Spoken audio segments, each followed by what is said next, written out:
Oi, o Sem Censura está começando agora. A história do conturbado compositor Geraldo Vandré é o tema do novo livro do jornalista e escritor mineiro Jorge Fernando dos Santos. Vandré, o homem que disse não. Desculpa. O homem que disse não conta a vida do autor de uma canção que virou hino contra a repressão nos chamados anos de chumbo e que depois de viver no exílio retornou ao Brasil pelas mãos de um general amigo da família. Vandré vive uma vida reclusa, não dá entrevista, mas o Jorge fez o perfil dele. Então, vamos falar dele, Geraldo Vandré. O homem que disse não. Vandré. Como é que você chegou a contar, como é que você contou a história do Vandré sem ouvi-lo? O Vandré, ele não dá entrevistas, não quis biografia, mandou dizer que se quisesse uma biografia ele mesmo escreveria. Mas eu sou fã do Vandré desde a adolescência. Em 1979 eu ganhei um concurso sobre Vandré no antigo Jornal de Minas, em Belo Horizonte. E por conta disso, eu que já escrevi algumas coisas, resolvi ser jornalista. E depois, na condição de editor de cultura, repórter de cultura, várias vezes eu voltei ao Vandré, aos festivais, à censura, né, à música popular brasileira. Eu fui muito influenciado aí pelo meu avô, pelo meu pai, a gostar de música popular brasileira. Tanto que eu virei compositor, escrevo roteiros, faço parte do grupo vocal. E como jornalista e como escritor, eu sempre pensava em fazer uma biografia. E depois de 40 livros publicados em vários gêneros, eu resolvi me atirar a escrever uma biografia. Eu estava em Foz do Iguaçu em 2013, na Feira do Livro, e uma amiga disse que o Vandré tinha morado lá, e aí eu, por acaso, conheci pessoas que tinham convivido com ele. Aí, um belo dia, eu tive um sonho esquisito com o Vandré. A minha namorada disse que eu sou muito vaidoso, porque eu só sonho com gente famosa. E eu, nessa noite, sonhei com o Vandré. Então, eu acordei e falei assim, eu vou fazer uma biografia do Vandré.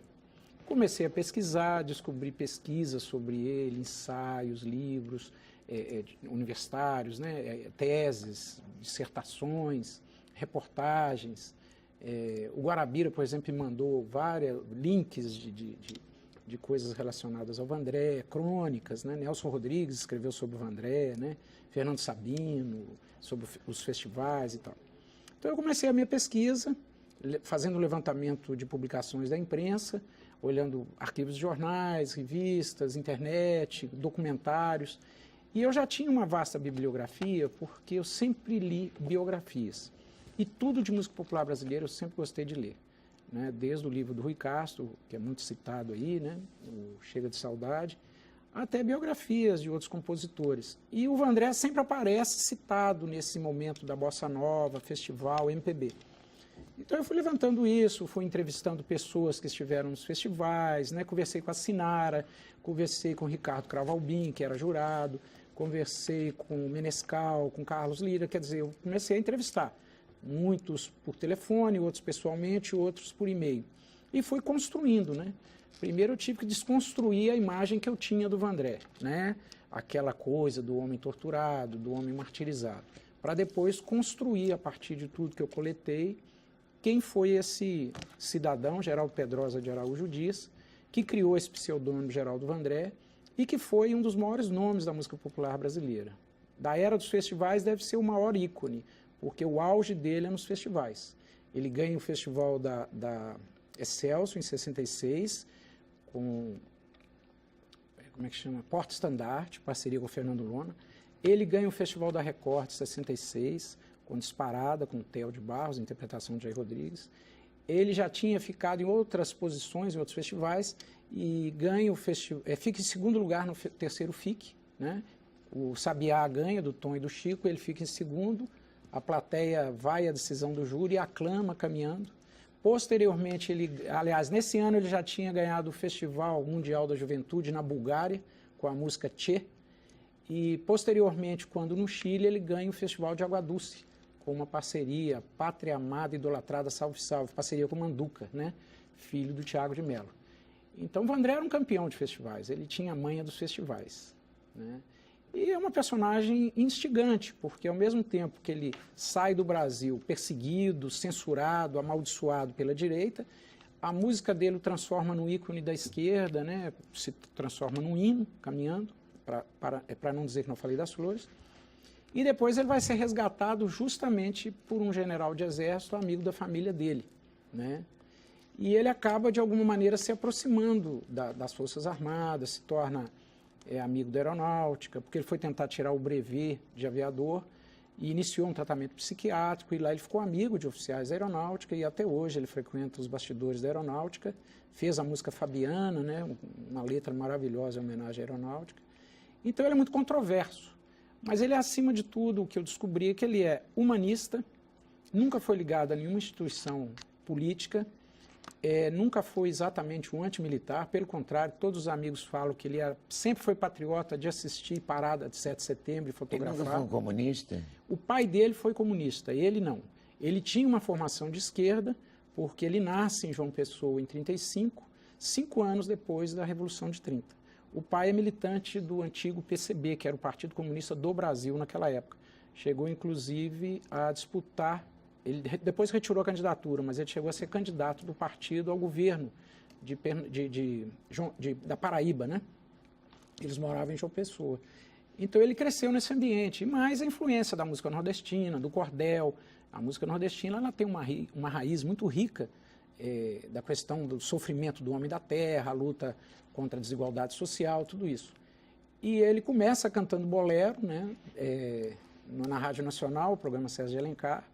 Depois se enturma com a Bossa Nova, ele era amigo do João Gilberto, se torna parceiro do Carlos Lyra, do Baden Powell, faz letras maravilhosas para eles. Depois ele redescobre a raiz nordestina, né? Inclusive no primeiro disco, de 64, ele lança praticamente o Chico Buarque gravando Sonho de um Carnaval, e ele grava Asa Branca, né? Porque o Luiz Gonzaga estava meio afastado do meio artístico, meio em off, né? Meio fora de moda. Então ele vai gravar Asa Branca. E depois ele redescobre a música nordestina, faz uma parte autoral de letra e música, bem com raiz nordestina. E quando ele faz a pesquisa para a trilha sonora da Hora e Vez de Augusto Matraga, do Roberto Santos, né? Baseado em Guimarães Rosa, ele descobre a moda de viola. Então, a Disparada é a primeira moda de viola participada em um festival.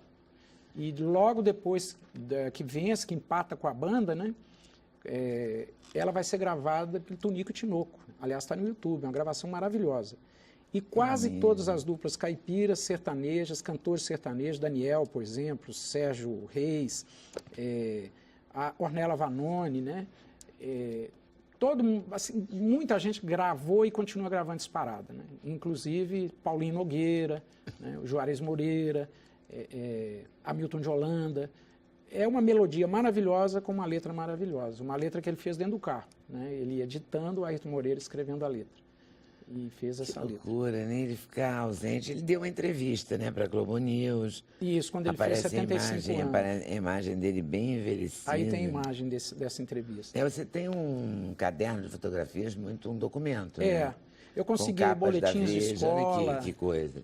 Né, capas de época. Vem cá, esse. Tem capa da revista O Cruzeiro com ele. Olha que barato. É muito legal. Tem o diploma dele de formatura em Direito em 61, né? Estudou aqui na antiga... Olha ele, na época do festival, ele era um cara bem assim, ele era bem bonito. apessoado. A mulherada suspirava. Ele era muito charmoso. Ele aí na TV da Baviera, em cima, um documentário. Falar nisso, olha só, a gente tem uma imagem numa região, uma gravação para uma televisão da região da Baviera. Isso. De 70 a 71. Para não dizer que não falei de Flores, só para a gente lembrar que Vandré é aquele cara... Né? O homem que... Para dizer que não falei de Flores. E o César Costa Filho fez um CD, uma canção, Uma canção que está aí. Para não dizer que não falei de Vandré. Ele não está à venda essa canção? Não. Ele fez 30 exemplares, eu ajudei ele a conceber isso, e ele me mandou e eu falei, vou levar um para a Leda. Obrigado. É uma homenagem que ele fez aos 80 anos do Vandré, que foi comemorado dia 12 de setembro. Né? Muito bom. Vamos dar um ouvidinho um pouquinho, relembrado, para não dizer que não falei de Flores? Caminhando e cantando e seguindo a canção, somos todos iguais, braços dados ou não, nas escolas, nas ruas, campos, construções. Caminhando e cantando e seguindo a canção, vem, vamos embora, que esperar não vai saber. Quem sabe faz a hora, não espera acontecer.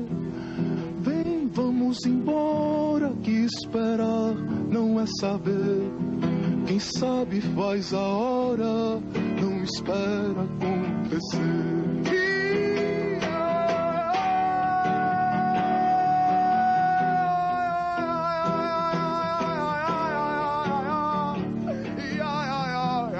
Pelos campos a fome, em grandes plantações, pelas ruas marchando, indecisos cordões, ainda fazem da flor seu mais forte refrão, e acreditam nas flores vencendo o canhão.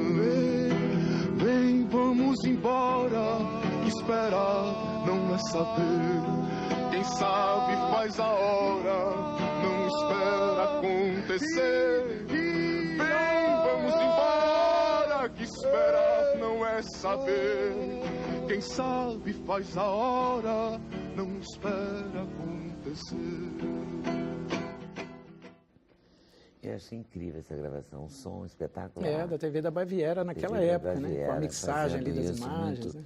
70, e o Vandré 71. acabou sendo conhecido muito por essa música, que virou um hino até hoje, cantado em qualquer tipo de manifestação, mas ele tem uma obra que extrapola isso, né? Que é maior Disparada, Disparada, Aroeira, por exemplo, Fica a Mal com quantidade de Deus. gravação, né? Grandes nomes.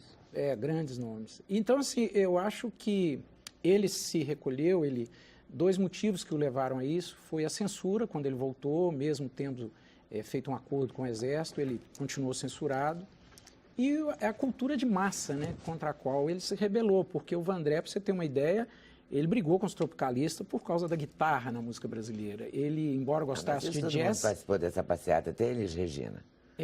Não? Foi uma passeata assim louca, né? Isso, eu conto essa história aí. Um grande equívoco, na verdade, né? Mas contra ele era a guitarra, imagina. Ele era, assim como Glauber Rocha, eu acho que os dois são muito parecidos, ele era extremamente nacionalista, né? Então ele não admitia essa coisa. Gostava de ouvir o Sinatra, o Johnny Méndez, adorava jazz, mas tinha essa preocupação com a raiz cultural brasileira, né? E ele contestou tudo isso. Então quando ele volta, que ele enxerga esse ambiente, né? Ele se afasta. Mas a música dele que ele fez, essa Caminhando, que foi feita depois da passeata dos 100 mil, né? Foi ali que ele se inspirou, é a crônica de uma época, né? E ele diz para os amigos, acabei de fazer uma música com 2 acordes para ver se eu ganho o festival, vamos ver se dá pé. Quando ele viu o Maracanãzinho cantando e quando ele fica em segundo lugar, que eles vaiam durante 20 minutos, que ele diz Antônio Carlos Jobim e Chico Buarque de Holanda merecem o nosso respeito, e depois fala a vida não se resume em festivais. Quando ele vai para o carro, ele é obrigado a subir no capô do carro e cantar várias vezes. Ele fala, gente, me deixa embora, eu estou cansado, isso está virando comício, né? Ele já estava percebendo a barra. E, curiosamente, o último show dele é feito no dia 13 de dezembro de 68, em Anápolis. É quando ele fica sabendo que naquele mesmo dia é decretado o AI-5. Imediatamente, Juscelino e Carlos Lacerda são presos. Quando ele já está a caminho, ele ia fazer o show em Brasília no dia 14. Ele, então, desvia o caminho e vai para o Rio, e de lá ele já vai fugir para o Chile. Fica escondido na fazenda da Dona Araci, esposa do Guimarães Rosa, né, que ele ficou conhecendo quando lançaram o filme Hora e Vez de Augusto Matraga. Inclusive, o Tiago de Mello me disse que conheceu o Vandré na casa do Luiz Carlos Barreto, quando se exibiu o filme com a presença do Guimarães Rosa. Olha que luxo. Então, é uma era muito rica, né? Muito, nossa. E no livro eu conto um pouco dos bastidores dos festivais, porque esse ano o Vandré fez 80 anos e faz 50 anos do início da era dos grandes festivais, né? E conto também a contextualização política da época, que tem tudo a ver com o que está acontecendo hoje no Brasil. A raiz está toda naquela época de lá para cá. Quer dizer, essas coisas que acontecem hoje não começaram hoje, né? Elas são reflexos daquela época. E você vai lançar amanhã? Amanhã eu lanço, a partir das 19 horas, na Livraria de Música Bossa Nova e Companhia, na rua de Vivier, 37A, no antigo Beco das Garrafas. E eu queria, inclusive, agradecer o apoio aqui do Instituto Cravo Albim, né, do Carretão, do Café... Nossa, a letra está pequenininha. Bistrô. E eu podia anunciar os outros lançamentos rapidinho? Pode. Então, dia 5, amanhã, aqui no Rio de Janeiro. Dia 12, às 20 horas, na livraria Leitura do BH Shopping em BH. É a segunda noite de autógrafos em BH. Eu fiz a primeira no Palácio das Artes. Dia 14, 11 horas, no Museu de Santana, no Duo Jazz Festival de Tiradentes. Dia 27, numa fundação ligada ao Sindicato dos Fazendários em Fortaleza, Ceará. E já tem outros convites, já fiz em Foz e no Nordeste. Muito bom. E o Museu de Santana é tão lindo. É lindo, é. Lindo aquele museu. E vai ter a Lindo. participação lá em Belo Horizonte do grupo Overvozes, com o maestro Hudson Brasil, e em Tiradentes com Marcelo Diniz, que é meu parceiro. Eles estão sempre me apoiando aí nos lançamentos. Esse festival do Vandré foi em que ano mesmo? 1968, que ele lançou Caminhando, que logo foi Foi em censurado. 68 o festival? 1968, Maracanãzinho. dia 29 de Nossa. setembro de 68. Você foi? Não fui na final, fui antes. Foi na final da Fez fase fotos ou nacional. não fotografava na época? Era um garoto, né? Foi na final da fase nacional. Sabiá ganhou as duas fases. Tá certo. Curiosamente, na primeira fase, a vaia não deixa Sinara e Cibele cantar a música depois do resultado. Na fase final, que eles ganham internacional, são os aplausos que não vão deixá-las cantar. Resumo, elas estão cantando o resto da vida porque não cantaram naquelas duas. É verdade.